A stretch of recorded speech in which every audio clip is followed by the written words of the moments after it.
The responsibility to care for older relatives falls heavily on working people in Taiwan. The Ministry of Labor is reviewing laws to see how life could be made easier for workers who juggle jobs with caring duties.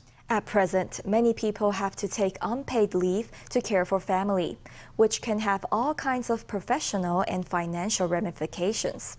It can even force workers out of their job. Some people think that paid long-term care leave is the answer. Others say that employment insurance could change to help make things better. Mr. Yu has worked for one company for more than a decade. He supports his children and his parents, and recently his father had an emergency visit to the hospital. Nobody else in the family was available to go with him, so Mr. Yu had to take time off work. That made him start to worry. If incidents like that get more frequent in the future, his 16 days of paid leave a year will soon run out. Some illnesses can't be sorted with 1 or 2 doctor's appointments. One day, I may have to make an assessment whether to leave this company and prioritize caring for my dad or to continue to do both.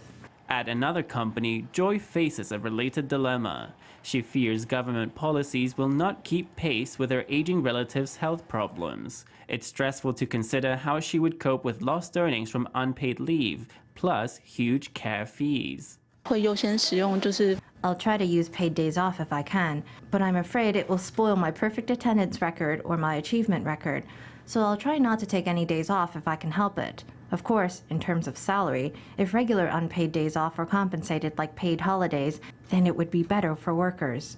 Taiwan is just 3 years away from the status of super-aged society. In 2026, every 1 in 5 people will be over the age of 65. A survey by a job seeker's website reveals that more than 70% of office workers have taken unpaid days off in order to care for older relatives. It's possible to request family care leave or incidental leave, but employers are not obliged to provide pay for those under the Labor Standards Act. That's why more than 90% of office workers support the long-term care leave plan, and 80% of those surveyed want long-term care leave to be paid. The standardization of long-term care leave is a kind of protection for workers, but for employers, it may mean a new expense for the HR department. People in the prime of their life may be forced to leave the labor market because of a sudden acute care need, and it may be very hard for them to get back to work afterward. This year, it's the 20th anniversary of employment insurance. Can we make more flexible arrangements in the legal provisions for the whole system? I think that's a direction to consider.